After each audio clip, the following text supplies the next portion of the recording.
Hello 各位，我哋今日嚟參觀呢個新興嘅太陽能停車場。喂啊！你揸呢架20幾年前嘅老古董嚟測試呢個新興嘅環保停車場，你測到啲乜嘢啊？歡迎嚟到未來。哇！咩事啊？呢個 AR 唔認得我呢個靚仔樣啊！唉，因為你冇預約啊嘛。呢度嘅 AR 可以識別預約嘅車，同埋仲有指示燈打到喺車位。咁如果好似我咁樣嘅臨時訪客呢？系統就會自動將你安裝去最遠嘅角落頭，為咗懲罰你唔環保啊嘛。講笑啫。咁等我而家預約先。然後撳 Start Park，然後選擇車位，我哋就選擇2號車位，然後撳開始泊車 Start Park，呢度會有成功嘅頁面，然後個 microbit 都會跟住着燈。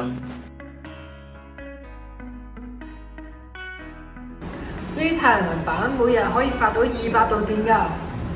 哇！點解呢個地板咁特別嘅？呢啲係壓力發電板，每架車經過都可以發到電嘅。誒，咁我跳多幾下，咁你可以幫手機叉電。警告！檢測到異常震動，疑似地震。警告！檢測有車起火，啟動防火布。呢個係水平折射採光系統，佢透過太陽光去折射去每一層度，令每一層你都可以攞到足夠嘅光。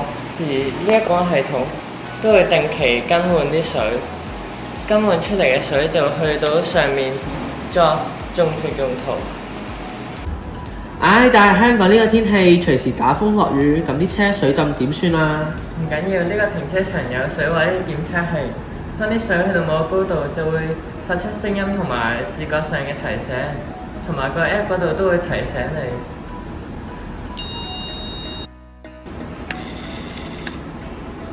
哇！我梗係主角啊！架車一到，個燈都會自己着啊！呢個係運動感應照明，比傳統嘅燈慳70%電㗎。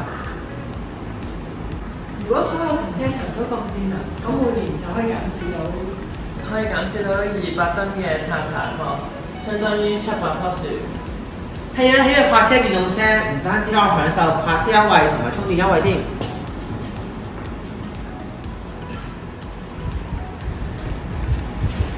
太陽能停車場，減碳新發現。